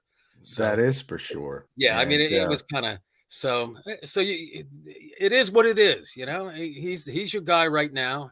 You don't have much of a choice. Would I be looking for a quarterback? Yeah, I still would. Yeah, there's still a little bit of goopiness with Nick Sirianni. And the Eagles dragged the Villanova backboard. The Villanova Papa shot out to Indianapolis so guys could take some free throws. Interestingly, Bob, if the Sixers did that, they wouldn't have the problems that they had over the years. Just had some guys take some free throws, maybe see if they could shoot. But Sam Howell brought that up and, kind of laughed about it. And that was great. Yeah. What do you think about the great? Eagles? I love that. Yeah. I'd like to see Howie take 5 free throws, Yeah, he's not going to. I don't know that he would put 2 of them in. So, and nobody's beating Jake Elliott. We know that. Yeah, Nobody. they said it. And Nick said it's a good icebreaker, and for him it is. For some of these other guys, a little off the wall. Yeah, and you're certainly not gonna see Deshaun Watson shoot free throws if they bring him in. Maybe he should spend more of his time shooting free throws. Yeah, maybe, but Nick, he's got to bring his flair to it, and the bigger thing and I heard people mention this in questions. The bigger thing at the combine is how the Eagles are planned to sync up, at least in some way, what the needs are to what the coaches think they are. So that should be interesting to see. But I think Howie also said something that was smart. You just draft good guys, and you don't completely worry that hey, if you have to change coordinators or something, that you're going to be stuck with a guy who doesn't fit at all. You can mitigate that by the guys that you draft. All right, if I've got to be the guy to defend Nick Sirianni here, I willingly accept that assignment. Goofy, all right, fine. If you guys want to go there, I'll ask you about a coach I saw for the first time yesterday. This McDaniel guy of Miami. He's just flat out goofy. Weird. Yeah, he's kind of You want to make fun of Nick Sirianni if you're a Dolphin fan sitting out there going, where the hell did we get this guy from? He's from another planet. Yeah. I heard when I heard he's getting Lynch... $100,000 for each news conference. that he does it, that he acts like that. Yeah, that's the word. Yeah. Yeah. When John Lynch was talking about him talking up, he was in the crowd. Did you see that little video clip? Yeah. Yeah. Not a good look. But, Yeah. maybe it works. Maybe it works for him. He's an NFL head coach. He's gotten that far. Yeah. The NFL has, the way that they're picking these coaches it's just completely changed. Weird. And Doug Peterson is like one of the exceptions, and Lovie Smith, another veteran. So, but I mean, this is the young guys' moment. This is their moment now, and we'll see what happens with Peterson in Jacksonville. I still don't see him and Trent Baalke. I don't see that thing working out. But I don't see nobody gets along. Yeah, I will say this, but I think Doug, he got that question, what would you do differently, in Jacksonville? And he said, other than win a championship. So he's gotten better at handling some of the stuff. And it's going to be much easier for him not dealing with people like Bob Grotz and John McMullen and people shouting him down every Wednesday. You got like 6 people in Jacksonville. I think Doug is set up very well with Trevor Lawrence. They got to get better, Bob. They got to get better. The one thing he did really well, at least until late in his tenure with the Eagles, was manage that quarterback position. Yeah. He avoided 2 or 3 controversies. I was really impressed with that. That was like Andy Reid level stuff, the way he did that. Yeah. The Bradford thing, and then and even the backup, not going right to Wentz. Chase Daniel, even just nipping that in the bud. I was impressed with that stuff, and the way he kind of finessed Carson Wentz to the bench when his back was hurt in 2018 and brought Nick Foles back out. That was interesting. So he's really good at managing that position, and just preliminarily, it seems like Trevor Lawrence likes him. So, and not that Lawrence is a hard guy to get along with anyway, but it looks like he really appreciates the chances that he's going to get to Plus, improve. Urban Meyer set the bar so low, everybody's going to love Doug to get away from Urban Meyer. It's a perfect situation. I wonder what he's doing right now. Wow. Nice. You think he's watching the combine, laughing he's at probably at a bar getting a laugh. Yeah, he's in his bar getting some woman to rub up on him while watching the combine today. All right, let me go here. Thanks for the visual. Yeah. Hey, that video went viral. I'm just referencing something that everybody on the planet saw. All right, give me a percentage, Bob Grotz of the Delco Times. The Eagles still, I think, would like to think of themselves as a quarterback factory. And in the factory, you got to make things. And they believe they're still making Jalen Hurts. But it never hurts to have extra dough along the line. 3 first-round picks. They may trade all 3 of them for a quarterback. They may trade 1. They may trade 2. We don't know what they're going to do, but assuming they keep all 3, what's the chance that if they love what they get done at 15 and 16, at number 19, the best quarterback on the board is still there? They've got their board. They've got the quarterbacks rated. Maybe 1 comes off. Maybe 2 come off by the time they get to 19. But the guy they have ranked number 1 is still there. Will the quarterback factory be able to stay behind Jalen Hurts enough to say, well, we're not taking a quarterback because we have our quarterback? Or will they surprise everybody and take a quarterback in the first round? Give me a percentage chance they call out a QB's name. In the first round, 0. 0%. You're not even going 2%. Give me a 5%. 0.0. No, it will not happen. It won't happen. Yeah. And besides, they got Gardner Minshew. I think he put in like 9 or 10 regulation shots. Yeah, regulation. Yeah. There's nobody. Now, what if Sam Howell? What if Sam Howell made all 5? What if Sam Howell made all 5? Is he back on the board? Yeah, I don't know. He only made 2 of 5. Well, I like that they're speaking to him, but if one of those, if their guy dropped to the second round, I could see that. That's a possibility. But first round, no. They could get more value out of trading that pick, the 19th pick. That's still a decent pick in a draft full of defensive guys. And oh, by the way, that's this draft. I mean, the more I look at some of the prospects, and as much as I can, look at highlights and stuff. I mean, you can't go wrong picking any of these Georgia guys. I mean, from the linebackers to the pass rushers, the defensive tackles, you could close your eye. You could put all the Georgia guys in a basket, close your eyes, and draw out a name, and you got a decent pick or two in the first round. So I see them. I see this setting up for them defense, and then trading the pick. I'm glad you went there because we were talking about it right before we punch you up. I know what the Eagles' needs are. I know they need a edge pass rusher more than they need certain other things. But I think the two biggest difference makers in this draft, just on their skill and ability, position aside, which I know the entire National Football League disagrees with me, is Nakobe Dean and Kyle Hamilton, a linebacker and a safety. The two positions on defense that the NFL is de-emphasizing on a year-after-year basis more and more. I'm sorry, I love both of these kids. And I would be aggressive and move up for either of these kids if they come down enough. Now, the linebacker position is so de-emphasized, Dean might come back all the way down to you. And if that's the case, I would take him with the first pick that the Eagles have immediately. Kyle Hamilton, I don't think is coming all the way down to him. Oh, no. How much do you think the Eagles should not be motivated by, not be pushed by positional rankings in the National Football League and their own history? Should they just take the best football player available? I think he's really good too.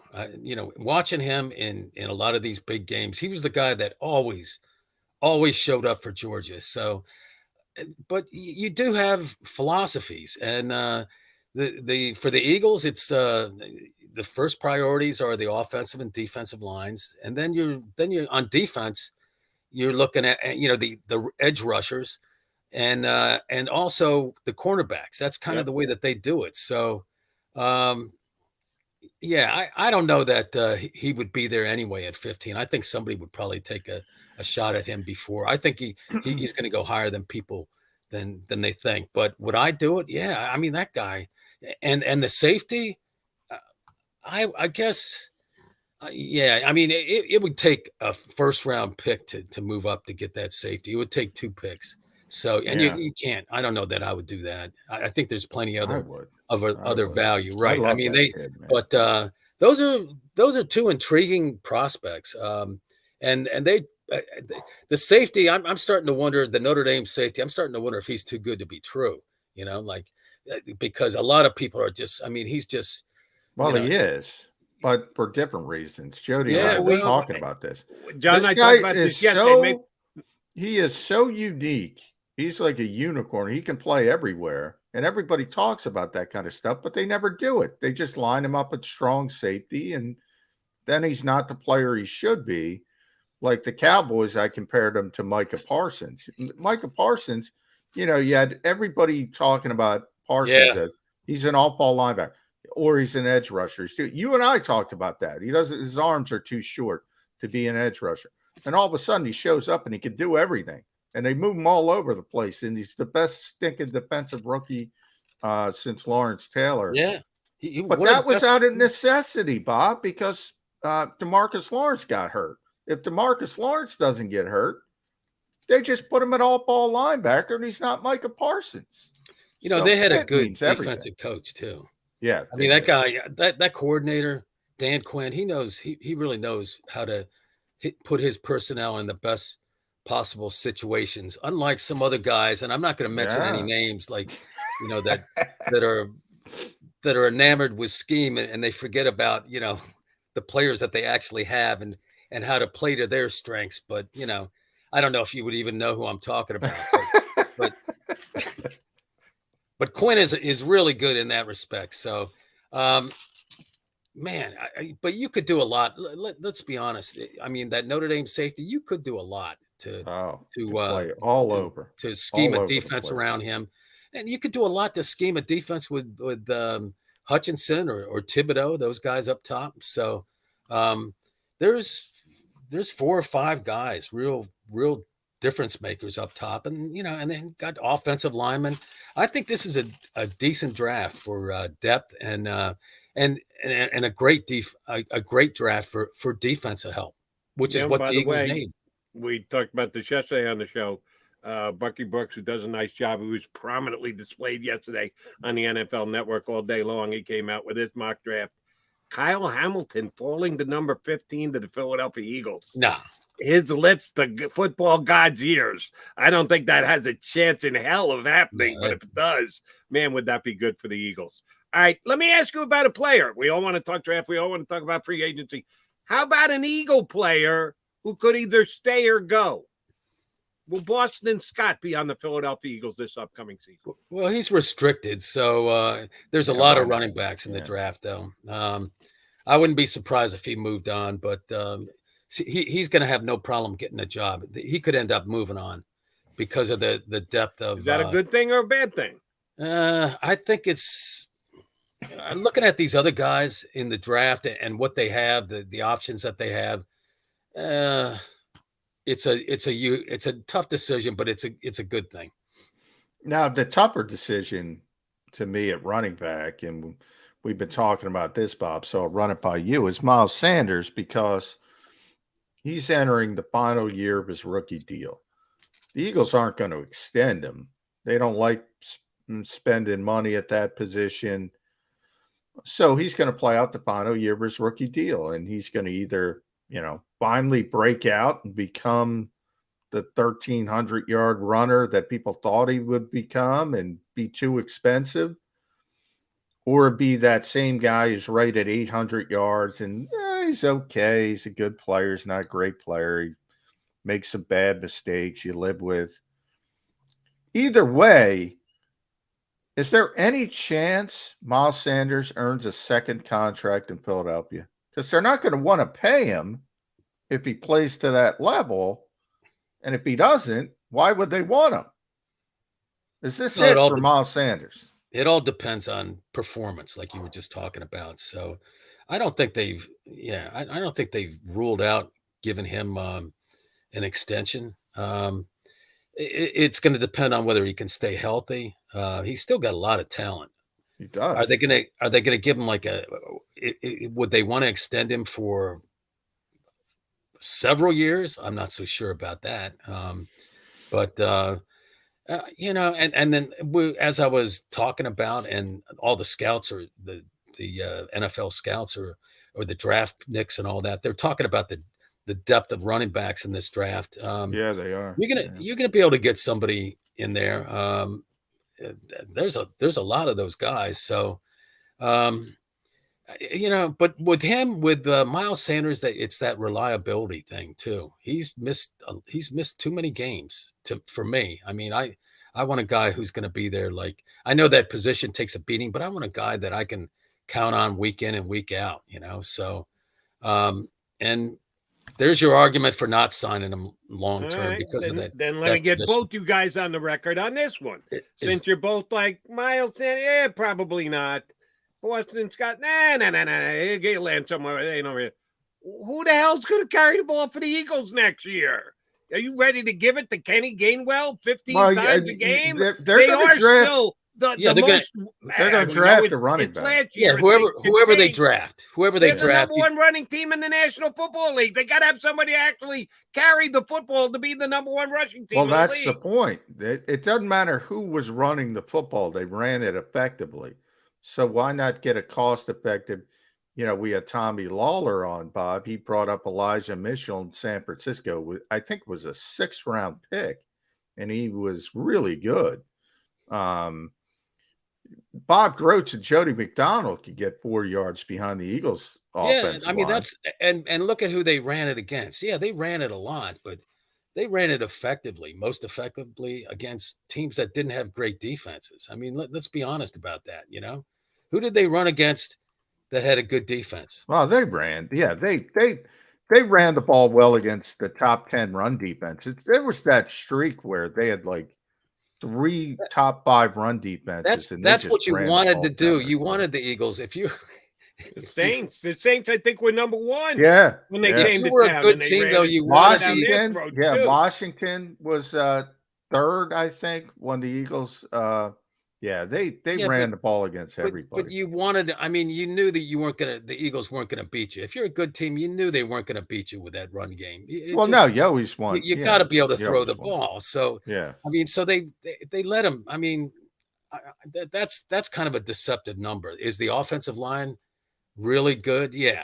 I mean, and by the way, that's another reason for thinking about, this offensive line. You put a real good quarterback behind it, and he can make any receivers look good. So, but you still got all those holes on defense. So, do you use too many a lot of resources to get that quarterback and not shore up the defense, and you're kind of you got to outscore everybody by a lot of points, or do you stick with what you got? And right now, I think they're kind of stuck with what they have, but.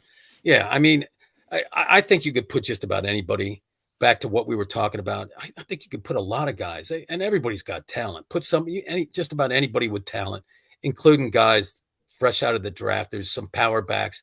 You put them behind that offensive line of the Eagles, and they're going to get yards. All right, let me go to another player who's going to be back on the Eagles again next year, not coming in via the draft or coming in via free agency. What do you think Brandon Graham's got left in the tank? I know everybody loves him. I know he's a great leader in the clubhouse. I know he made one of the best defensive plays in the history of the Philadelphia Eagles. But he was injured all last year, and the driver's license says he's not getting any younger. He's got a big cap number, but I think he's staying. So they're going to expect some production from Brandon Graham, even if they draft a edge rusher in the first round, which they damn well better. What kind of year do you think Brandon Graham's going to have, Bob Grotz? Yeah, I think you really do need to bring this guy back, because he's such, and it's beyond what he can give you on the field, and he'll give you a lot of hard work, and on the field, on game day, and during practice, and that's what the young guys need to see. They need to see, the total pro, the consummate pro. You got to bring him back. I'm not so sure that they bring back Fletcher Cox. I wouldn't be surprised if they spoke to him about possibly a trade, and that would entail him also reworking his contract with whoever it is. I wouldn't be surprised if he's gone, but they need Brandon Graham. I think he's got enough left in the tank. Certainly, he has more than Ryan Kerrigan would have left, and that the energy and stuff, and that leadership, that can't be understated. I think he'd be, and let's be honest too about the contract and the cap number. They'll figure something out. They'll lighten up that cap number. They'll add years to it, or do something, and so that won't be any type of a burden. But I really think you absolutely need a guy like him to come back. All right, last one for me, Bob Grotz, the great Bob Grotz, at Bob Grotz on Twitter. Read him at the Delco Times, delcotimes.com. You had mentioned to me yesterday, Bob, you're doing some flyers work, which I did not know. Oh, boy. There's a tough sell, man. Well, no, that's what, I'm dating myself, but I go back to the Spectrum days. I still remember the number 17,077. Every stinking game, the Flyers would sell that place out. How many people are in that building these days? Because some of these crowds look just dismal. Well, they announced the ticket sales. They don't tell you who's actually in the building. That's what I mean. The games that I've been there, 2 or 3 games, one against Washington, there weren't 10,000 people there. Wow. I never thought I'd see the day.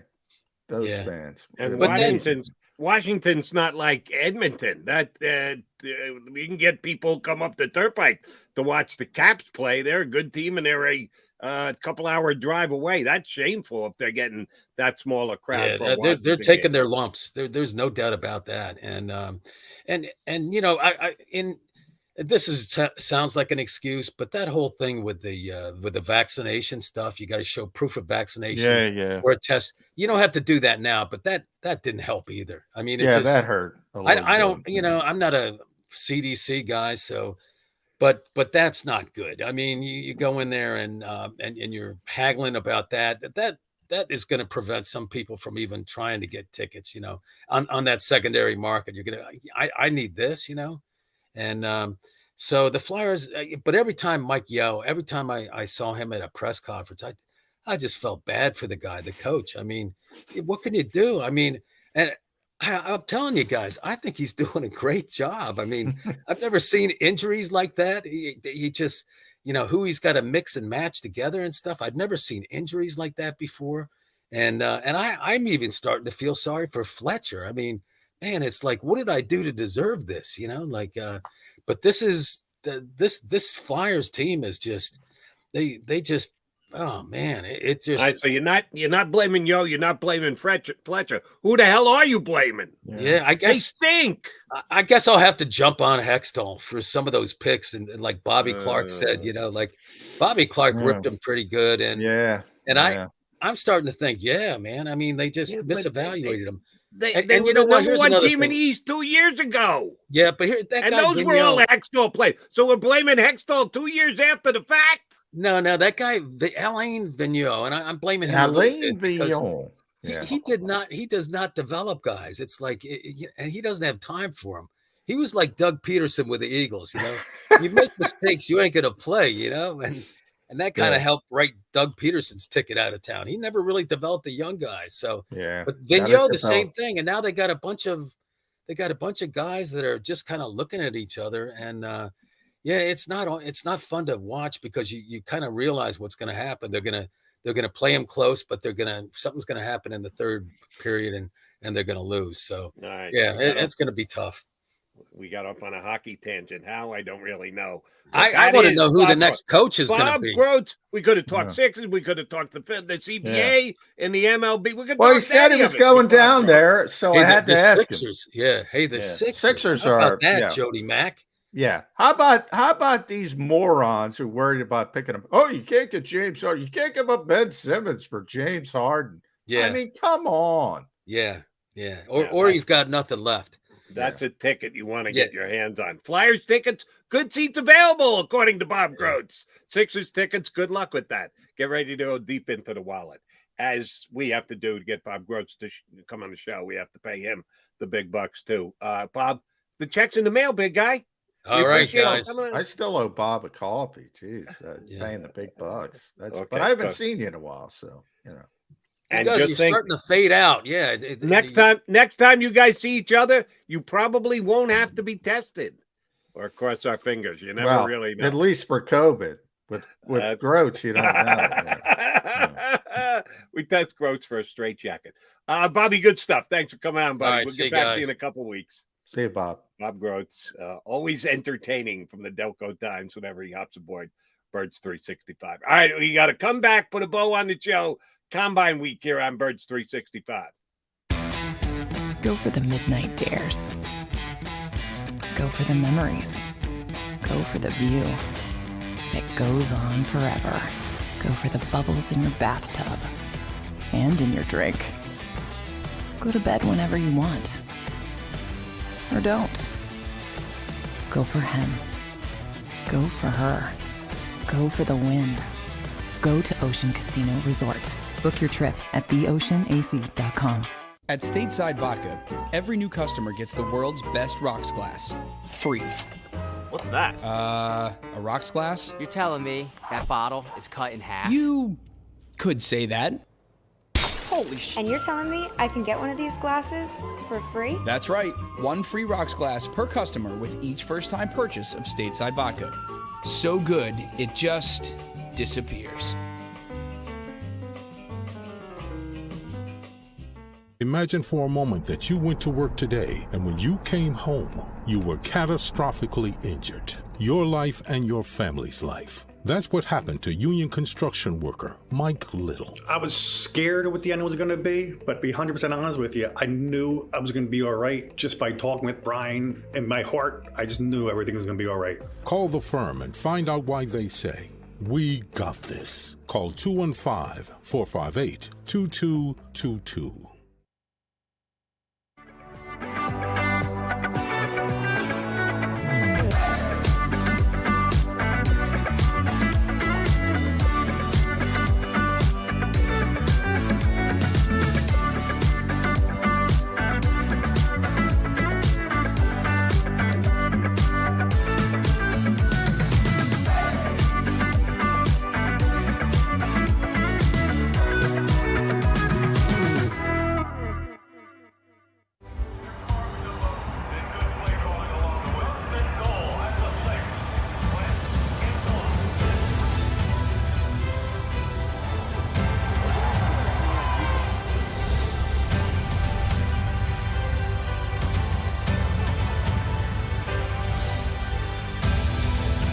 Field of life, First Trust Bank is there for you.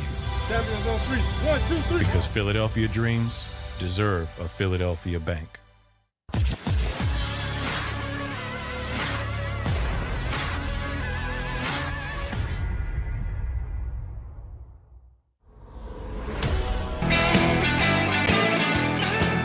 John McMullen and Jody McDonald are your Mac and Mac Birds 365 guys.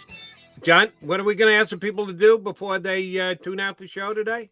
Like, share, and subscribe to Birds 365 here on the JAKIB Media YouTube channel. And feel free to be back here for the middle and Cilio later. Thank you very much for jumping aboard with us here on JAKIB Media YouTube channel. We like those other shows. Barrett and Harry are buddies. Cilio's a good dude. No, you need to like us. You need to hit us. We need the help. Or at least I'm told we need to upgrade our. By the way, Cilio had Brian Scott on, who is the new quarterback of your USFL Philadelphia Stars. Now, I was getting him for our show, Jody, but he's a California guy, so he's not getting up at 5:20 or 6:20. So Cilio gets him. All right. Well, I want to shout out. I'll ask you, John, and I'm going to hold you to this because I know these kind of things. How many hours do you plan on spend on watching USL football? I'll watch it, but I'm sick. In 2022. I'm sick. I'll watch it, but not going to sit there and watch it religiously. Here's the biggest reason I may watch the USFL. What's their season run from? What to what? I don't even know. April to 8 weeks. So yeah, I don't even know. Okay. They're going to have I do know they're going to have the USFL championship game at Tom Benson Hall of Fame Field, which I think is pretty cool in Canton. I think it's pretty smart. If there is Major League Baseball being played at that time, if you're talking about that's a big if. Right. That's the point I'm trying to make. Yeah, I'm watching baseball, and it doesn't have to be Phillies baseball. It could be any baseball. Can we end on a trivia note, though, that I think is interesting with Brian Scott? He went to Occidental College. Guess who went to Occidental College also? Oh, I recognize that name. Like Steve Largent or somebody like that. Jim Mora. Jim Mora. The original coach of the Philadelphia Stars. He was an Occidental College, and now the Stars quarterback. And they don't even play football now. They stopped playing football now after Brian left. So, yeah, that's strange to me. But there you go. You know what? Apparently, Jim Mora majored in when he was at Occidental College, don't you? Playoffs. Rhetorical questions. Playoffs. Playoffs. I thought he majored in playoffs. Yeah. No, he majored in rhetorical questions. All right. We'd be out of time. One last thing for you, John, before we wrap this bad boy. Correct me if I'm wrong. Quarterback's working today? Not everybody throwing. I know Matt Corral's not going to throw because he's still dealing with the injury he has. Somebody bailed today that is pretty high profile. Let me get that real quick before we leave. No. Andrew Booth, who one of the top corners, and that's why it struck. I should have mentioned this. He'd be in play for the Eagles potentially.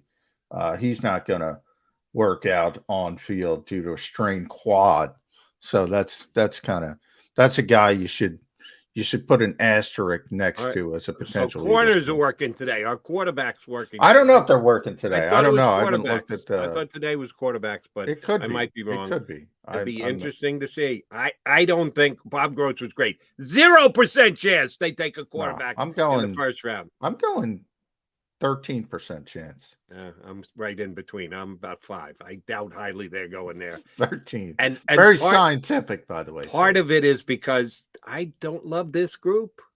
If there was a quarterback worth taking, I'd say, yeah, okay, fine. They may drop down to the Eagles because they're a quarterback needy teams drafting before the Eagles, and I think they're going to say, pass. No, we won't take one of these guys. So it's not a great. Either do I. I forget. One of the coaches was saying, remember, I'll try to figure it out who said it, but he said, remember, the Patrick Mahomes, Deshaun Watson draft wasn't considered a great quarterback draft. So it's always, you never know. Beauty is in the eye of the beholder. And the thing that hammers that home is Mitch Trubisky. No, wait, Mitch Trubisky's on the free agent market, and teams are going to be in play for Mitch. Good luck if you're going with Mitch Trubisky going forward. All right, we need to exit stage left. Remember, like, subscribe, share. Your boys, Mac and Mac, here on the Birds 365 show. Mac, I'm back in 22 hours. Can I count on you? I'll be here. Ed Grotz from Indianapolis tomorrow morning as well. Mac and Mac coming back in 2 and 2. If you missed any of today's show on the JAKIB Media channel, listen to the podcast on your way home. Available on YouTube, Apple, and Spotify.